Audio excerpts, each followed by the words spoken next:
He woke up and chose douche. All the best people are crazy. All the best people are. What's up, crazies? My name's Jessie and welcome back to my YouTube channel. I am a digital intermediate engineer, also known as a conforming artist, who spent the last couple of years working in film post-production and who can tell you a lot about how movies are made and what to notice while watching them. Although spring is starting soon, today we are going to watch the 5th episode of the season 3 Heartstopper series called Winter. Let's dive in. You worried about today? No, I just thinking about what presents I'm gonna get. I hope I get a soul. I hope I get good mental health. I hope I get a mum who can regulate her emotions. I hope I get grandparents who don't comment on my weight. Oh my god, all of these are relatable. Same. Merry Christmas. Merry Christmas. Merry Christmas, y'all, even though it's Easter soon. Don't take too long because everyone will be arriving soon. She's always grumpy when Grandma and Grandad are coming round. And yet she still invites them every Christmas. Yeah, why do we do that? Why do we keep giving people space that don't deserve it in our lives? I think 2025 is the year we're all gonna stop doing that. Even though it's already March, but not too late to start the New Year's resolution. I'm Dachshund. Henry. Sorry, the name Henry for me in my mind is and will always be reserved for the little boy from Once Upon a Time. Henry! Should I react to Once Upon a Time? Do it. Please tell me in the comments down below. I would love to. I'm waiting! I know you've been stressed about today. Just if it gets too much, there's a little guy here who needs hugs.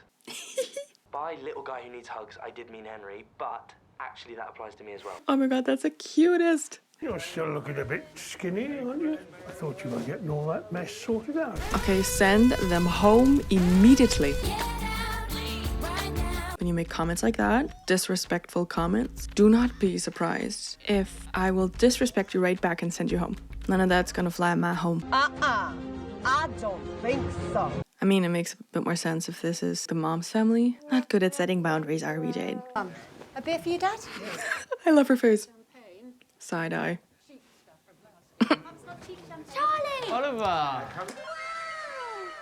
Oliver! Oh my god. Okay, for the people who have not read the comics, Tori and Charlie actually also had a little brother called Oliver. They wrote him out of the script for some reason, but now he's basically making a cameo. So I guess he's like their cousin now. That's so cute, and he looks exactly like that. That's literally how Alice Oseman drew Oliver. That's so cute that they did like a little homage to their little brother that doesn't exist in this universe. It's okay if you're feeling stressed. We can always try the breathing exercise. I'm fine. Everything okay? Just let your son breathe. Let a brother breathe. Let a brother breathe. Stop hovering over him like he's fine. Relax. And if you can't relax, send home the grandparents and anybody else who makes y'all feel uncomfortable, because obviously mom and dad are not comfortable or happy to see them. Set boundaries, even with family, especially with family. Just because they're family doesn't mean that they can go around your house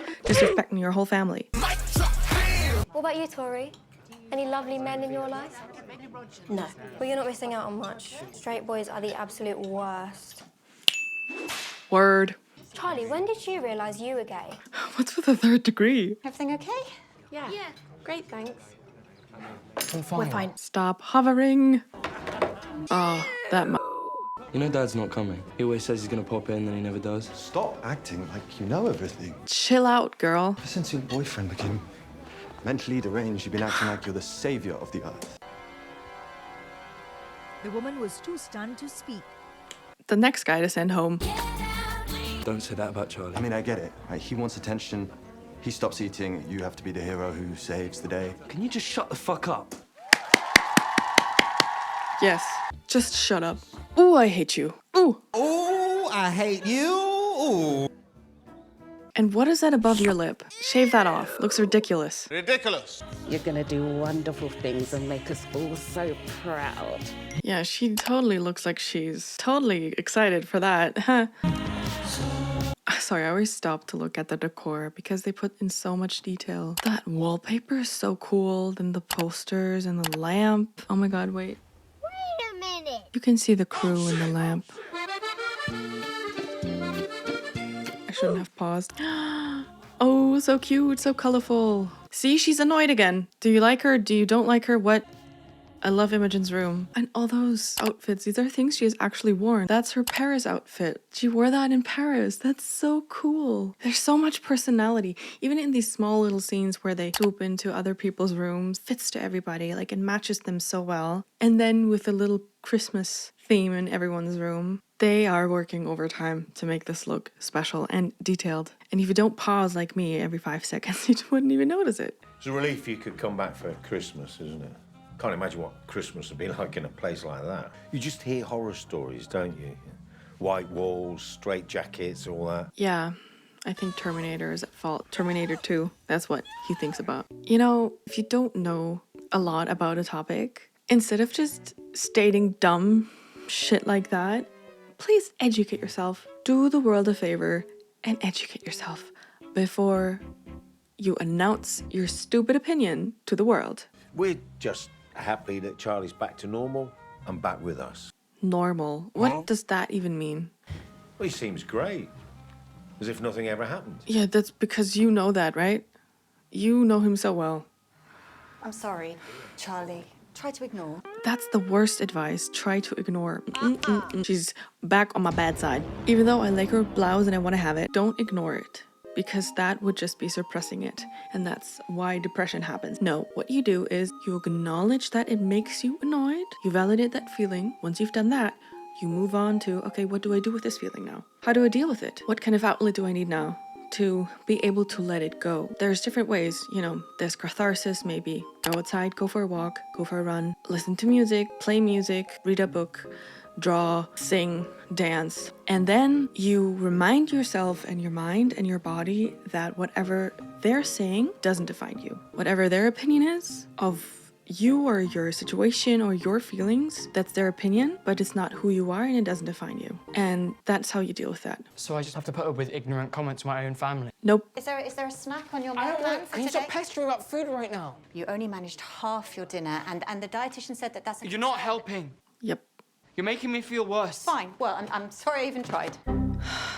Ma'am, this is not about you. It's about your son dealing with things. He actually listened to his body and his mind because he removed himself from a situation that made him feel uncomfortable. He was setting a boundary and she was telling him, ugh, let them walk all over your boundaries just for the day. No. I don't think so. He actually made a progress in setting a boundary and she's just like, no, that's a wrong progress. Please go back. She approaches him not with compassion or empathy. She always approaches him with accusation. She approaches him anxiously. That's not helping a person who's dealing with mental health issues. You have to be calm. You have to be steady. You have to be confident. You can't be frantic because they're already frantic. I'm going to Nick's. Please don't. I just can't deal with all of that. Valid. You spend all your time with Nick anyway. Because he treats me as something other than mentally ill.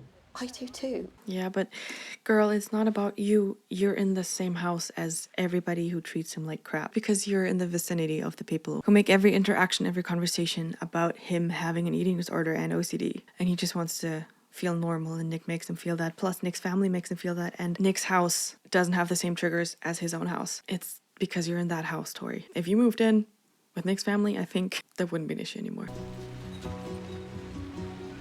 Hey. Hey. Hello. Sorry, I had an argument with my mum. Want to talk about it?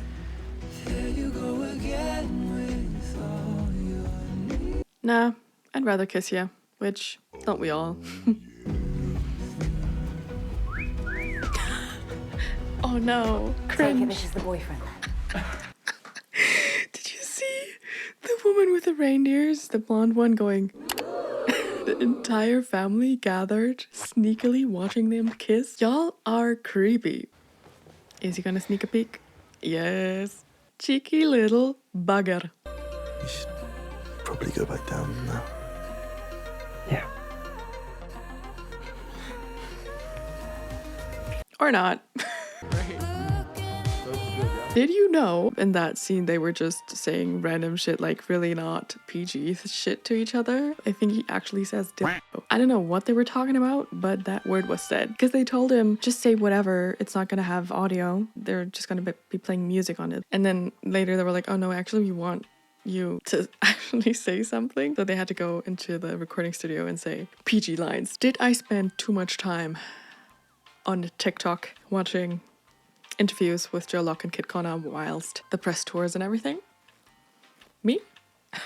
Never. That's the deal. Right there, right there. That's the deal, though. Good one. Oh.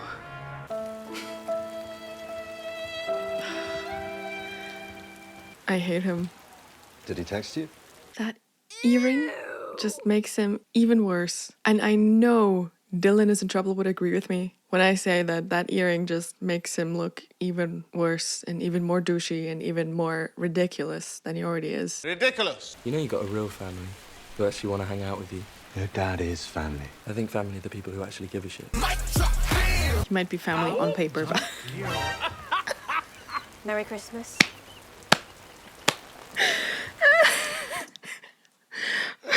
The moment David sees Tori, this boy has Vietnam-like flashbacks. I love that it's also canon that Tori just appears out of nowhere, as if she could teleport or something. You left me to fend for myself against our cousins. Not holding the paw. I worry about you all the time. I get that you're scared of being a burden. We just want to be there for you. You have to let us. That, again, is such good advice. We're there for you. Let us be there for you. She really does not want to be on my list. Are you fine, sir? Anyone ask you how you are? Oh, it's the first time, like, everybody's gonna see him again. That person did not drink. Did you see that? Wait, let's go back. What I've learned from working in film, on set and also in post-production, everything is fake. We're faking everything to make it look real. And the better you can fake it, the more real it becomes. I don't know of any other industry that does faking so well as the film industry.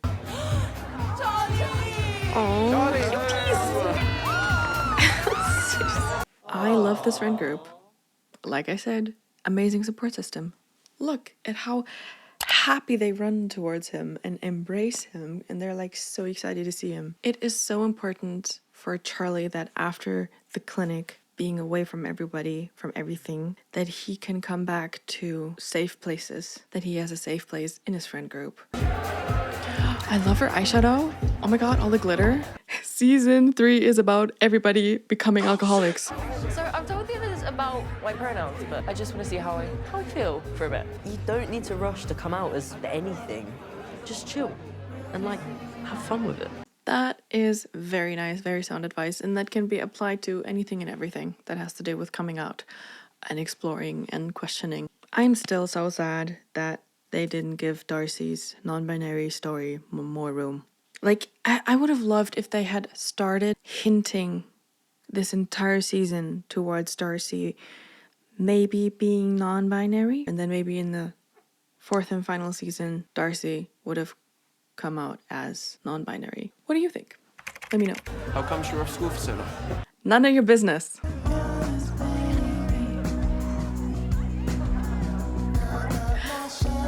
Iconic dancing duo. I love it. Bedroom eyes on the dance floor, I see. Me and Tao, we want to have sex. Oh my god. What if he touches me and I just freak out? I love that Elle also has Naomi to just talk about that experience, because it is a big thing. It is a big, big, big step. I hate that this is stopping me from being with him in that way.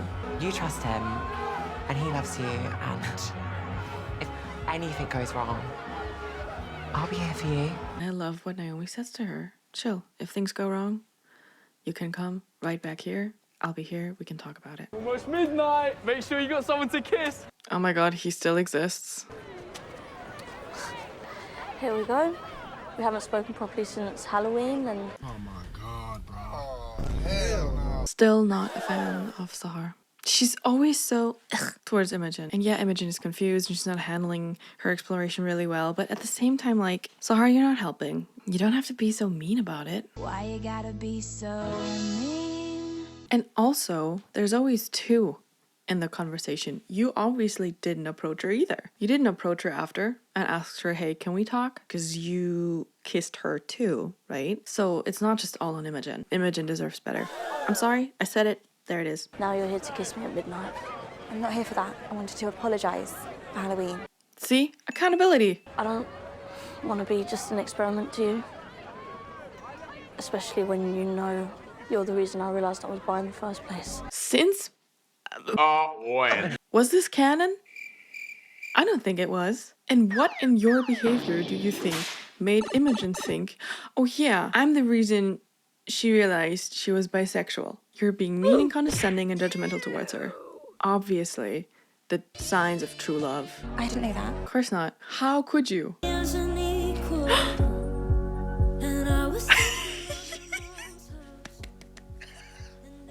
Zing! Oh, the snowflake. And then they both walk away.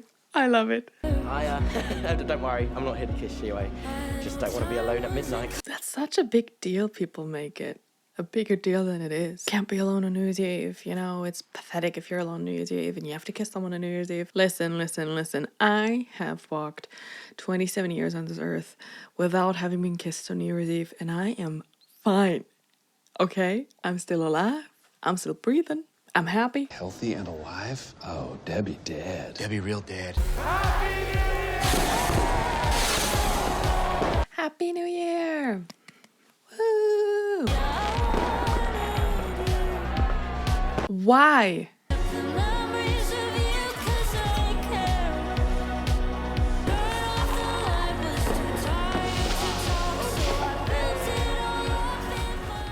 Let's move on to final thoughts. I really like this episode. Not as much as the one before, but I love how we're continuously still talking about mental health and now moving on, like transitioning to the whole sex topic that this season also has, also in such a respectful, gentle, thoughtful way, especially towards the trans community, giving that space. I think that is a respectful amount of space that's well written. It's not rushed. It's in a spotlight, but not only about that, but it has its space. And that, what we have with this topic, I would have wanted for Darcy and their non-binary topic. I really don't like Sahar and Imogen together because I think Sahar is toxic.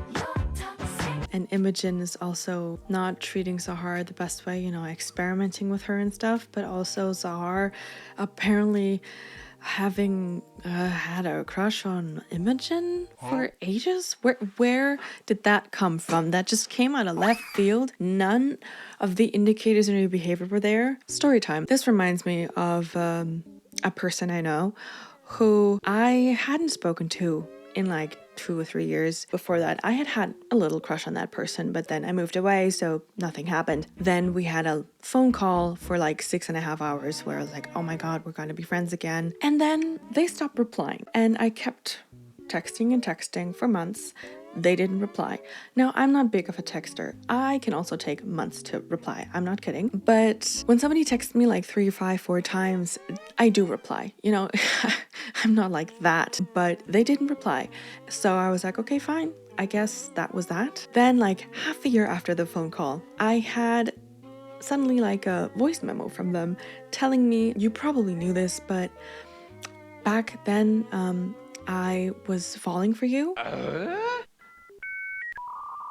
You ghosting me for 6 months was obviously your way of telling me that you're falling in love with me. Right. That is the energy that Sahar gives. Honestly, it's like, I am giving you no indicators that I like you. I don't see it. File not found. Also, one lesson we can take from this episode is just because they're family doesn't mean you owe them anything. Like Nick says, I think family are the people who actually give a shit. Completely true. When your family is being disrespectful, don't respect them back. They don't deserve your respect if they don't respect you. Period. Especially with mental health issues. It's not that hard to not be a douche. If you're educated and empathetic, it's very easy to not be disrespectful. And if you can't even fulfill those 2 simple things, then you are not welcome in my home. You can turn around and leave. And that may sound harsh or mean or whatever, but that is just self-care and protection and preservation, especially in the fragile state that Charlie is in right after he was in a clinic that got him out of the deep end, being put back into the center of emotional abuse. Not healthy. He owes them nothing, and it's okay to set that boundary and to say, you know what, I'm gonna remove myself from this entire environment and go to an environment that is good for me, which is Nick, his house, his family. This is where Charlie has always opened up, felt safe enough to be vulnerable, right? Not in his home, but in Nick's home. And that is why he feels more safe there than at home. And unfortunately for Tori, she lives in the home with all the triggers. Thank you guys so much for watching. Let me know what you learned from this episode and what are your thoughts on my thoughts? Let me know. Do you agree? Do you disagree? Did you notice something that I didn't see? I didn't notice. I always love to talk about these things. That's why I love watching movies. And it's why I love making these videos, because I love having this conversation and I'm really interested in hearing what your thoughts are. Don't forget to like, comment, and subscribe to this channel, but also to my second channel, Jessie Grace, where I am starting out as an indie musician. Turn on notifications to never miss an upload and all the amazing content coming your way. Stay crazy. See you in 2 weeks. Bye.